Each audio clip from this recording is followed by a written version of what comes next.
October 1981. Macon County, Alabama. The smell reached the farmhouse before sunrise.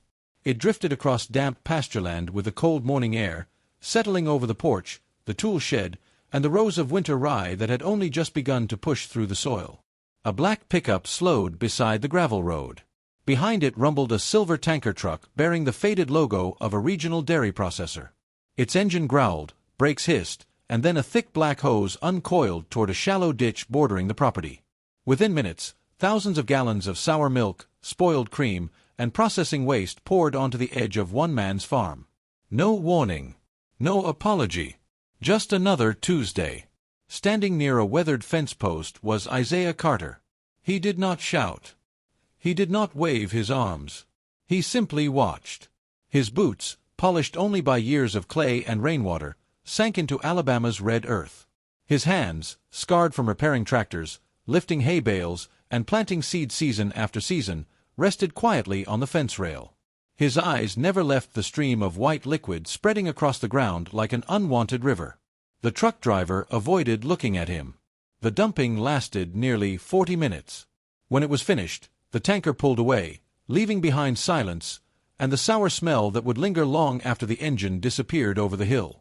Nobody standing there could have imagined that 2 years later, the same dairy company responsible for this weekly humiliation would return with lawyers, surveyors, and a purchase agreement.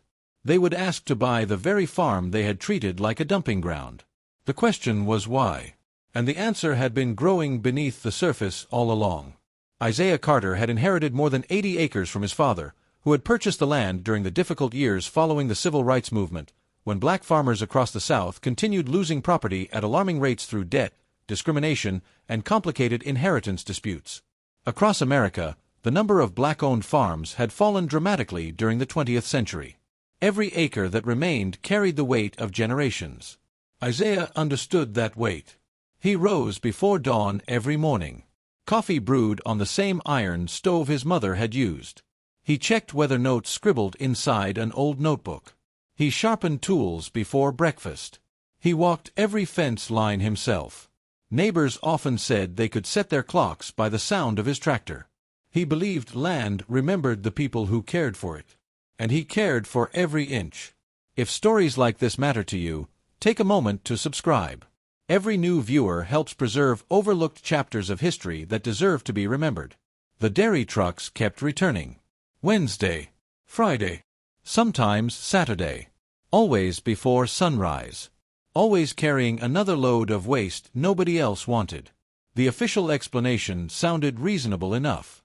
According to county records and environmental practices common at the time, some dairy byproducts could legally be spread on agricultural land under controlled conditions because they contained nutrients useful for crops. But that depended entirely on proper permits, careful application rates, soil conditions, and the willing participation of the landowner. Isaiah had agreed to none of it. Yet every week, another tanker appeared. Another load. Another smell. Another quiet insult. Let me tell you about something almost everyone overlooked. The waste never reached the center of Isaiah's fields. It always stopped along the same low section near the eastern boundary. The drivers never crossed a narrow ridge running through the property. Even during heavy rain. Even when it would have been easier. Isaiah noticed patterns because farming rewarded patience. Most people looked at crops.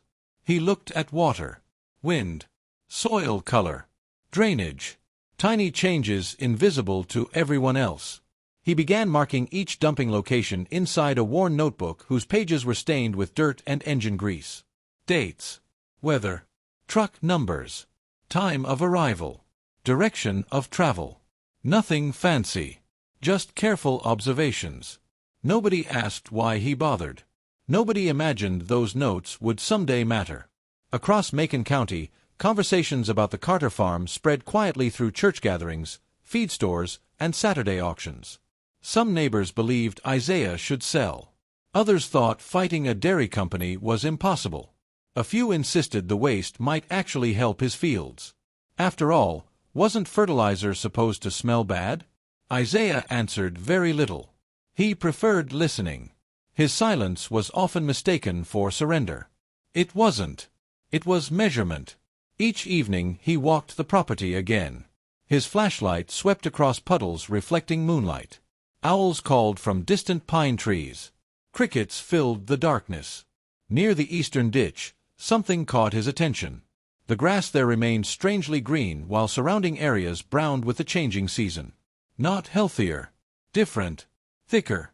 Almost unnatural. He knelt, rubbed damp soil between his fingers, and frowned. He filled a small glass jar. Then another. Then another farther uphill. He labeled each one carefully. No one saw him. No one knew. Let me tell you about the man everyone assumed would prove Isaiah wrong. Harold Benton served as operations manager for the dairy processing plant nearly 20 miles away. Practical, organized, and respected in local business circles, Benton believed efficiency solved nearly every problem. Waste disposal cost money. Landowners often welcomed nutrient-rich byproducts. Complaints, in his experience, usually faded once harvest season arrived. When reports reached his desk about Isaiah Carter refusing access and documenting every delivery, Benton dismissed them. "He'll come around," he reportedly told co-workers in a dramatized reconstruction based on company practices of the era. People usually do. He wasn't cruel. He simply believed the company understood the land better than the farmer standing on it. That assumption would shape everything that followed. Weeks turned into months. Rainstorms washed pale streams across roadside culverts. Children walking home from school covered their noses when the wind shifted. Church members quietly offered Isaiah encouragement after Sunday service, though few wanted open conflict with one of the county's larger employers. Still, the trucks came. Always before dawn. Always leaving quickly. Always avoiding that same narrow ridge. By the spring of 1982, Isaiah's notebook had become thick with entries. Maps. Measurements. License numbers. Weather changes. Sketches of drainage channels. He wasn't building an argument. Not yet. He was trying to answer a question that refused to leave his mind. Why this farm? Thousands of acres surrounded the county. Yet week after week, tanker after tanker, the drivers returned to the same forgotten corner of his property. Then one gray morning, after another night of relentless rain, Isaiah followed the waste farther than it had ever traveled before. What he found beneath the floodwater stopped him where he stood. The floodwater had turned the eastern edge of Isaiah Carter's farm into a mirror of gray sky and broken reeds. He stood motionless. The current was slow, almost gentle, but beneath the thin layer of muddy water something unnatural caught the morning light. It wasn't rock. It wasn't tree roots. It was metal. Isaiah pushed aside the reeds with the handle of his shovel until the shape became clearer. A narrow steel pipe, barely visible beneath decades of soil, disappeared beneath the neighboring property before vanishing toward the direction of the dairy processing plant nearly 20 miles away. It shouldn't have been there. No county drainage map Isaiah had ever seen showed a pipe crossing his boundary. No easement papers in his father's old lockbox mentioned it. Yet someone had buried it. Someone had counted on nobody ever asking why. That single discovery changed the way Isaiah looked at everything. The weekly dumping suddenly seemed less like careless disposal and more like part of a larger pattern. He refused to jump to conclusions. Years of farming had taught him that appearances could deceive. A field that looked healthy might be dying beneath the surface. A dry creek could become a river overnight. Evidence mattered more than assumptions. So he began asking questions. Not accusations. Questions. At the Macon County Courthouse, aging deed books filled shelves worn smooth by generations of hands. Dust floated through sunlight streaming across cracked wooden floors while ceiling fans struggled against the Alabama heat. The clerk recognized Isaiah immediately. "You looking for tax records?" she asked. He shook his head. "Easements." She hesitated. "How far back?" "As far as they go." The search consumed days. Property transfers. Survey maps. Subdivision plats. Agricultural records. Most revealed nothing unusual. But one yellowing engineering drawing from the late 1960s carried a faint pencil notation that caught Isaiah's attention. Part of the page had been smudged almost beyond recognition, yet a single line extended toward land that decades later would become the Carter farm. The destination label had faded away. The line remained. It wasn't proof. It was another question. Let me tell you about someone few people remembered outside Macon County. Walter Green had spent nearly 40 years surveying rural Alabama roads before retiring in the late 1970s. He wasn't famous. He wasn't wealthy. But he possessed an extraordinary memory for property lines, drainage systems, and forgotten construction projects. People joked that Walter remembered fences better than birthdays. Isaiah found him sitting beneath the porch of a small white house surrounded by pecan trees. Walter listened without interrupting. Only after Isaiah unfolded the copied survey did the old man lean forward. "I've seen that line before," he said quietly. The words landed with unexpected weight. Walter disappeared inside his house and returned carrying a weathered tube filled with rolled maps he had saved from his career. Many were damaged. Some had been eaten by insects. Others had become brittle with age. For nearly 3 hours the two men compared drawings across a kitchen table stained with decades of coffee cups and pencil marks. Finally Walter stopped. "There." His finger rested on an older survey prepared before the neighboring dairy expanded its operations. Unlike the courthouse copy, this version contained handwritten field notes along the margin. Most were routine measurements. One sentence stood apart. "Existing utility corridor. Ownership unverified. Ownership unverified." Nobody had followed up. Nobody had crossed it out. Nobody had explained it. Outside, thunder rolled across distant fields. Isaiah folded the copies carefully before driving home through steady rain. He said little during the trip. His notebook grew thicker. His questions grew sharper. Meanwhile, the dairy company noticed something changing. Truck drivers reported seeing Isaiah photographing tire tracks. A supervisor mentioned that the farmer had begun recording delivery times with unusual precision. Operations manager Harold Benton dismissed most of it. Still, curiosity found its way into the plant offices.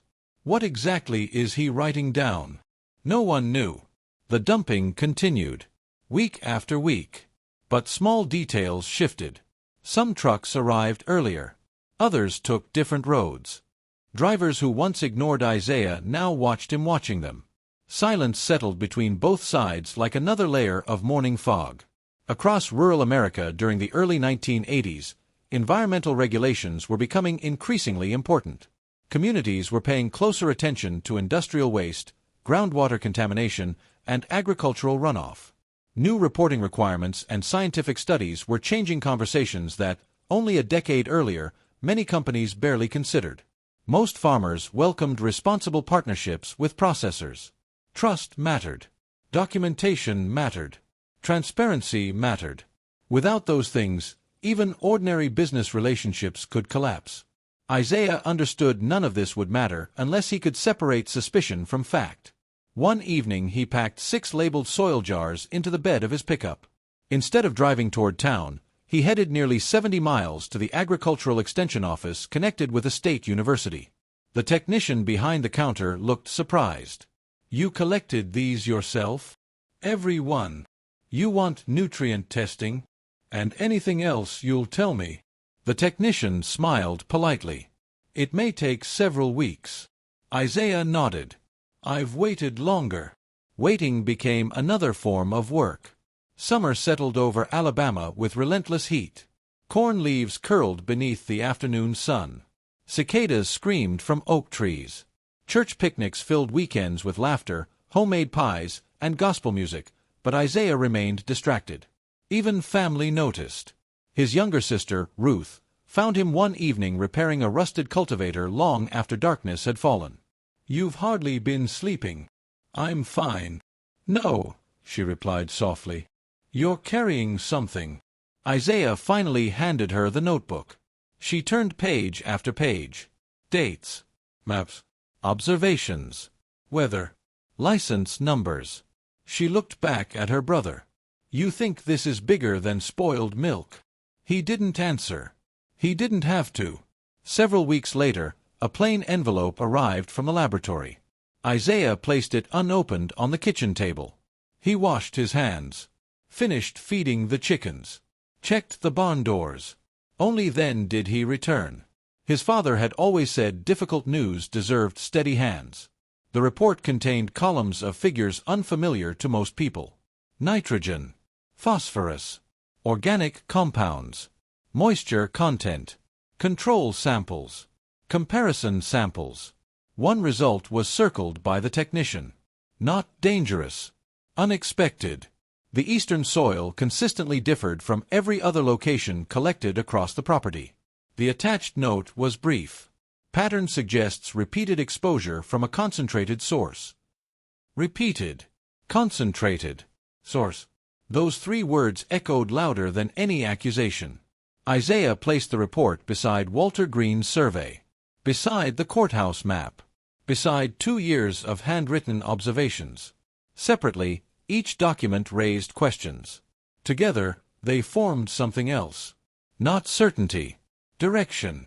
Far away, inside the dairy's administrative offices, Harold Benton received an entirely different document.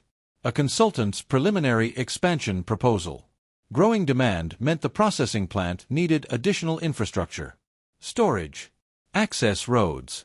Drainage improvements. The recommended route crossed one property the company did not own. Isaiah Carter's. Benton frowned. He reached for a county plat map. His eyes settled on the eastern boundary. Then he noticed something that had escaped everyone's attention for years. A narrow strip of land, small enough to ignore, important enough to matter, stood directly between the dairy's future plans and millions of dollars in expansion. For the first time, Harold Benton understood exactly why Isaiah's farm had become so valuable. Then he noticed another notation written in red ink across the engineering proposal. It hadn't been there on the earlier draft. He read it twice. His face lost its color. Harold Benton read the handwritten notation again. Suspend eastern expansion pending legal review. Existing subsurface corridor may create ownership exposure. The words were brief. Their meaning was not. For 2 years, Isaiah Carter had believed the dairy company was treating his land as though it were invisible. Now, for the first time, someone inside the company appeared worried that the land might be impossible to ignore. Benton folded the proposal before anyone else entered his office. Outside, compressors hummed. Milk tankers backed into loading bays. Steam drifted above stainless steel pipes. The processing plant looked exactly as it had the day before. Only Benton knew something fundamental had changed. He requested engineering files that afternoon. Some arrived immediately. Others did not. One longtime employee quietly admitted that several construction records from the late 1960s had been transferred to off-site storage years earlier. No one seemed certain where. That uncertainty bothered Benton far more than he expected. Meanwhile, Isaiah never learned about the meeting. He was repairing a broken hay rake when Ruth drove into the yard carrying another envelope. This one bore the letterhead of an attorney from Montgomery.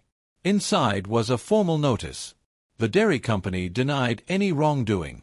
It also stated that any materials placed near the Carter property had been handled according to accepted agricultural practices and applicable regulations.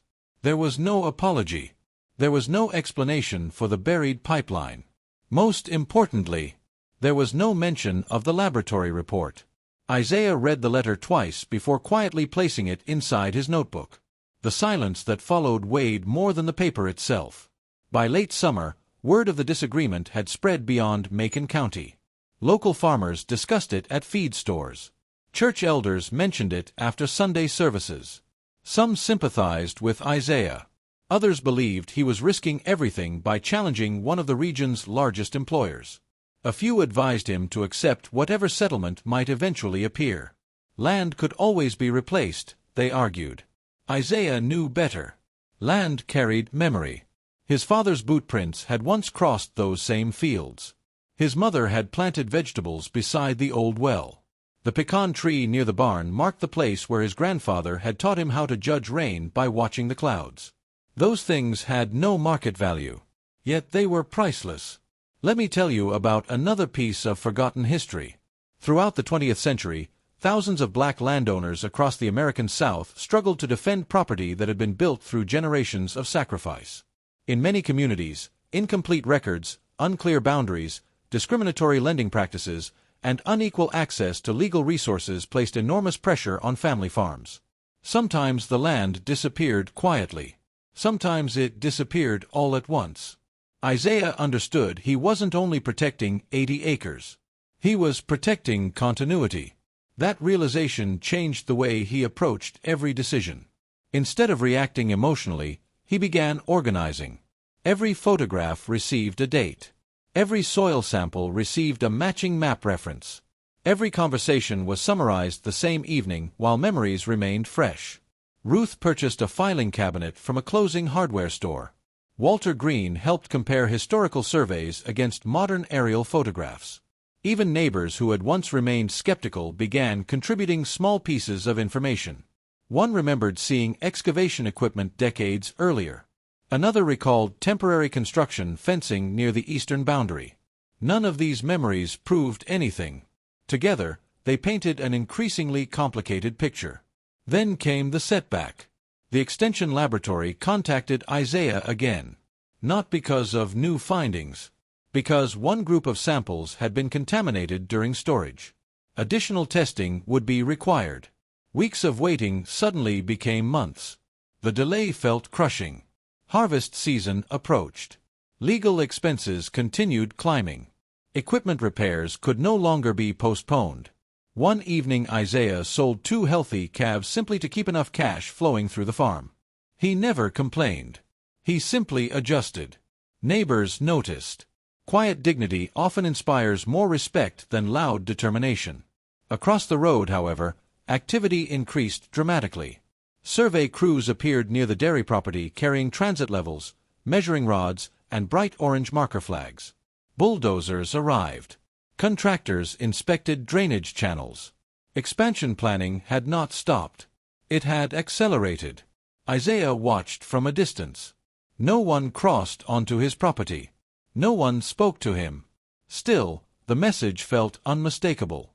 Time was running out. Days later, Benton finally located the missing archive. The storage warehouse sat outside Birmingham. Boxes covered with faded inventory labels filled metal shelves stretching nearly the length of the building. Dust coated everything. Many records had not been opened in years. Most contained payroll forms, equipment invoices, routine correspondence. Then one box changed everything. Inside lay rolled engineering blueprints tied with brittle cloth ribbon. Across the title block appeared the original dairy expansion project from 1968. Benton carefully unrolled the largest sheet. There it was. The pipeline. Clearly drawn. Clearly labeled. More importantly, the line stopped short of the Carter property. Benton frowned. Someone had extended it later. Not on the blueprint. In reality, the modification appeared nowhere in the official construction plans. His heartbeat quickened. He searched for accompanying inspection reports. None existed. Permit approvals. None. Final certification. Missing. Instead, tucked inside the folder rested a single unsigned memorandum. Only one sentence remained legible after decades of fading ink. Field adjustment completed to avoid. The remainder had disappeared beneath water damage. Avoid what? A roadway. Bedrock. Another property. No one could tell. The missing words suddenly became the most important words in the entire investigation. Back in Macon County, Isaiah experienced an equally startling discovery. Heavy autumn rain exposed more than the steel pipe. Near the drainage ditch, erosion uncovered fragments of old wooden survey stakes. Most had rotted beyond recognition. One still carried faded blue paint. Attached to it was a rusted aluminum tag stamped with numbers matching an old survey reference Walter had copied weeks earlier. The stake wasn't where it belonged. Someone had moved it. Whether intentionally or accidentally, the original boundary markers no longer matched the visible landscape.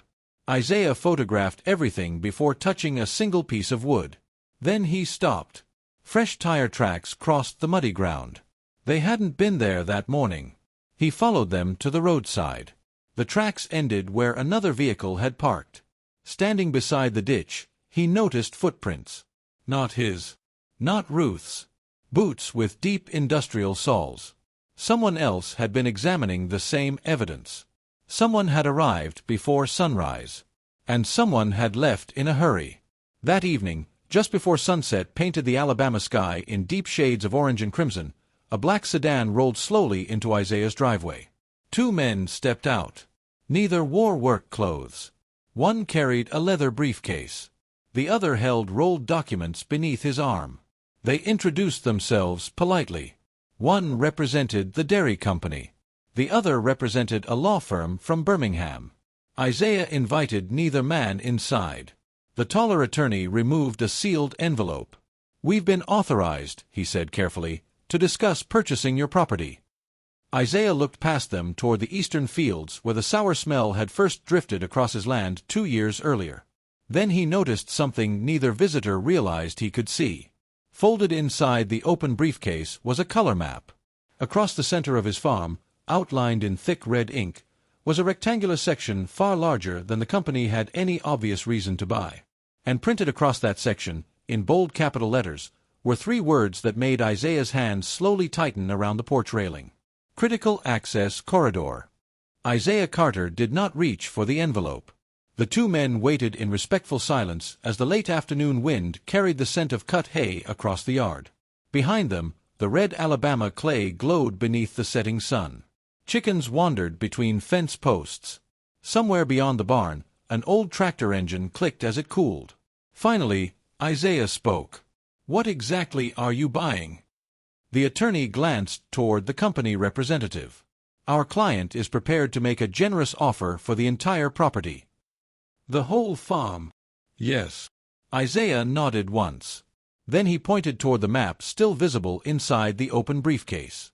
"You don't want the whole farm?" Neither man answered.